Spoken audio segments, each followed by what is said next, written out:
Sur Philo Golf pour cette nouvelle vidéo avec les meilleurs tutos, les meilleurs tips qu'on peut trouver sur les réseaux sociaux et sur YouTube. Là, on va se parler d'approche. Alors déjà, sur les approches, il y a deux façons de voir les choses. Il y a le chipping et le pitching. Alors, la différence entre les deux, c'est assez simple. Le chipping, c'est quand la balle roule plus que ce qu'elle vole, et le pitching, c'est quand il y a plus de vol que de roule. Donc, selon les coachs que vous verrez sur les réseaux sociaux, certains disent que finalement, quand vous êtes loin du green, c'est un pitch, quand vous êtes au bord du green, c'est un chip. D'autres disent que ça n'a rien à voir, c'est juste en fonction de la trajectoire que vous voulez donner à votre balle. Donc par exemple, du même endroit, on pourrait choisir de faire un pitch ou un chip pour aller au drapeau. Ici, vous voyez, il y a beaucoup plus de green que de fairway.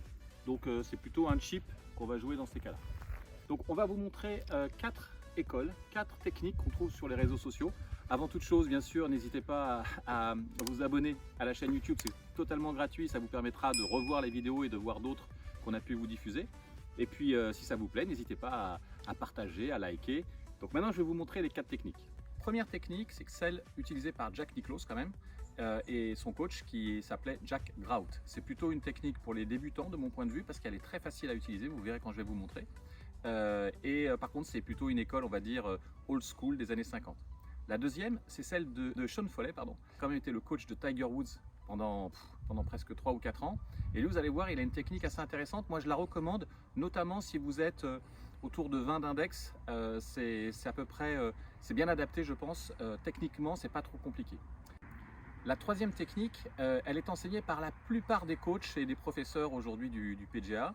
Alors pour moi, elle est plus destinée aux joueurs autour de 10-15 d'index, c'est parce qu'elle fait appel à 2 techniques différentes. Et notamment, vous trouverez des vidéos très intéressantes là-dessus, faites par Rick Shields, par exemple, qui est un YouTuber très célèbre, ou par un coach que j'aime beaucoup qui s'appelle Chris Ryan. Allez voir leurs vidéos, vous allez voir, c'est vraiment bien. Et puis enfin, la dernière, elle est plutôt enseignée, ou en tout cas conseillée par le champion des approches, toute catégorie, Phil Mickelson. Et là, par contre, attention, il faut quand même du doigté et du toucher. Moi, je la recommande vraiment que pour les joueurs qui sont un chiffre d'index, parce qu'elle est quand même assez risquée, notamment en termes de grade quand on veut lever la balle. On va voir tout ça en images. Alors, on va commencer par l'école qui me paraît être celle qu'il faut recommander aux débutants. Le principe est assez simple pour ce coach. On adresse toutes les balles du driver aux approches talon gauche, au niveau du talon gauche. Donc vous n'avez pas de question à vous poser, savoir où est-ce que vous mettez la balle. Vous mettez toujours la balle talon gauche et vous mettez toujours votre poids à 70% sur le talon gauche. Ce qui va faire la différence, c'est le choix du club. Donc là, j'ai pris un pitch, donc elle va rouler un peu plus que si j'avais pris un 60 degrés par exemple. Premier exemple, je prends le pitch, je garde les pieds serrés, je mets talon gauche et je fais un petit balancier.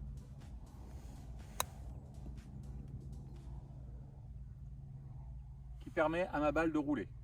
Là, peut-être qu'avec un fer neuf, par exemple, on était un peu plus adapté en termes de roule. Le même exercice, toujours talon gauche, mais si je prends un club très ouvert, en l'occurrence un 60 degrés, je vais avoir la même technique, mais il va y avoir plus de vol de balle. Donc il faut que ma balle tombe un peu plus loin pour aller jusqu'au trou. Donc ici, c'est pas très adapté, mais si j'étais beaucoup plus loin, par exemple, ça pourrait être adapté. Donc talon gauche, toujours serré, toujours le poids à 70% à gauche et je vise un peu plus loin.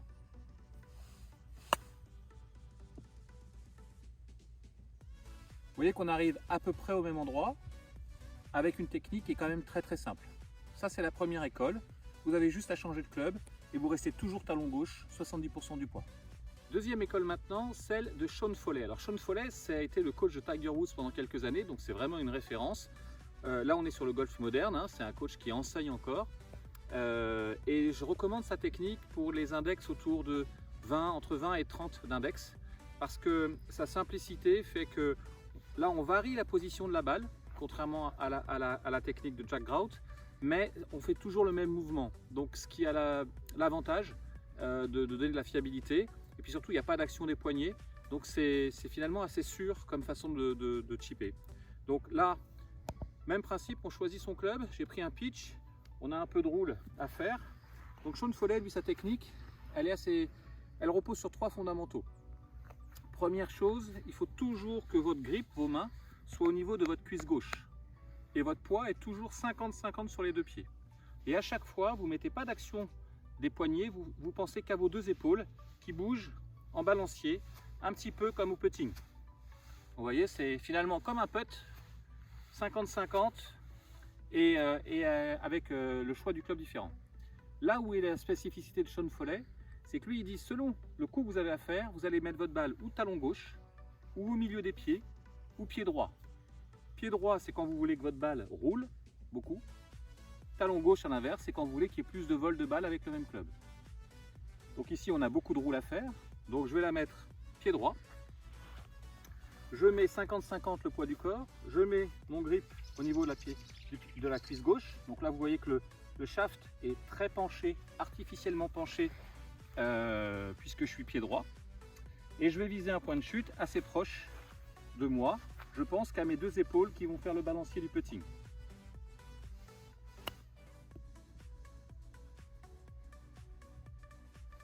On voit, c'est une technique qui pardonne beaucoup parce que là j'ai même fait une petite gratte et pour autant vous voyez que la balle est proche du trou. Maintenant si je prends le même club et que je veux la mettre, que je la mets talon gauche pardon, elle va un peu plus voler avec le même club. Donc 50-50, le grip toujours cuisse gauche et là vous voyez que le shaft est beaucoup plus vertical que sur le coup précédent. Donc mon point de chute doit être un peu plus loin mais je reste toujours 50-50.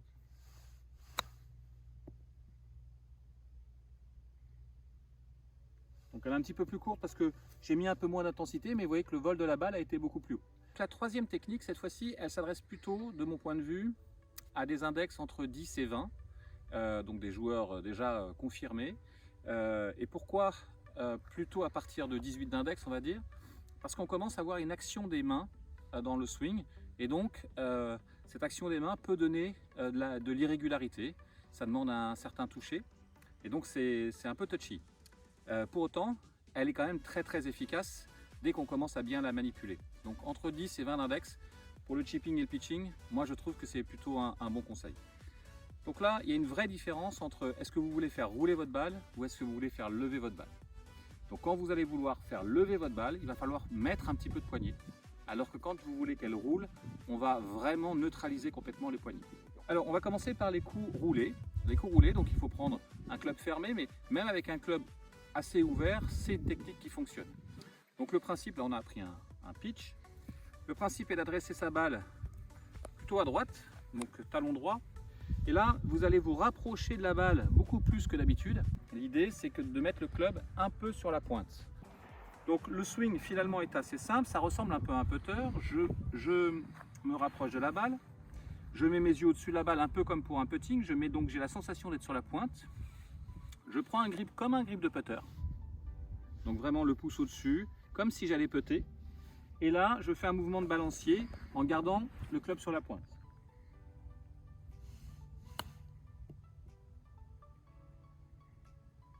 Vraiment, c'est un coup sans risque pour un coup roulé. La deuxième technique, c'est le pitch. Cette fois-ci, il vaut mieux prendre un club un peu plus ouvert. Donc là, je vais prendre par exemple un 60 degrés ou un 54 degrés. Je vais prendre le 60 pour exagérer. Et là, le principe, c'est d'autoriser le club, vous voyez, le poids du club, à emporter un peu vos poignets à la montée. C'est-à-dire qu'ici, vous faites une petite flexion, les Anglais appellent ça le hinge. Petite flexion pour sentir que le club naturellement arme vos poignets. Et en tournant, vous laissez le club, pareil, se lever juste après. Ce petit mouvement, en ayant une bonne rotation du corps, va vous permettre de lever la balle vraiment sans effort. Donc on adresse la balle au milieu des pieds, on regarde l'endroit où on veut faire tomber la balle.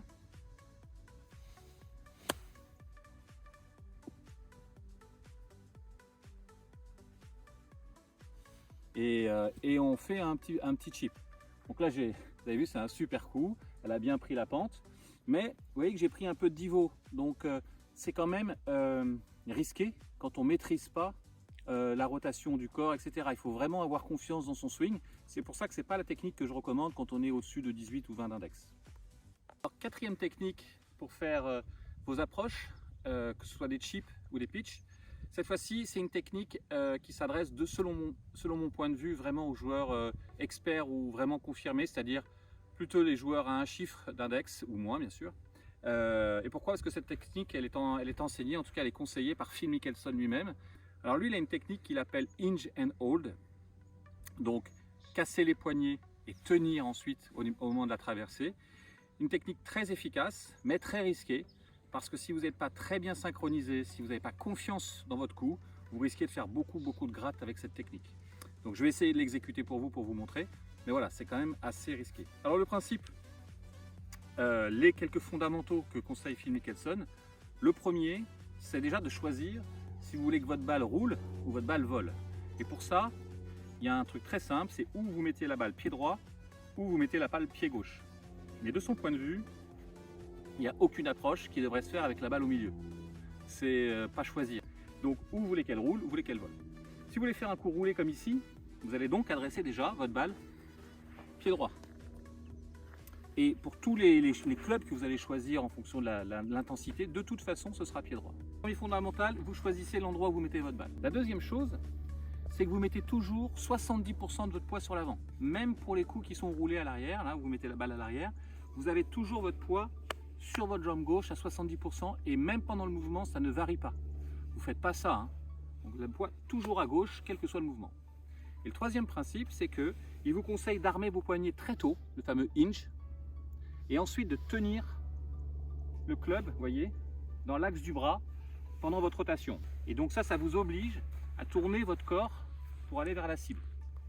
Donc je refais sa technique, j'arme et je garde le bras en pointant la cible. Donc pour un coup roulé, ça donne ça. 70%, j'arme tout de suite.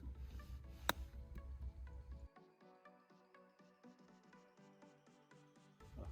Elle est au niveau du mât, elle est à 1 mètre à droite, j'aurais dû prendre un peu plus de pente. Maintenant, si vous avez envie de lever la balle, et là je garde le même club, selon Phil Mickelson, je mets toujours mon poids à 70% à gauche.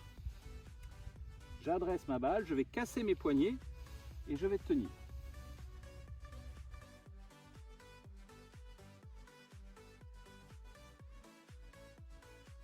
Et là je suis à 50 cm, 40 cm du drapeau, c'est quand même un coup très sûr. Avec un 60 degrés, le risque de gratter la balle est quand même beaucoup plus fort. Donc vraiment pour les index à un chiffre.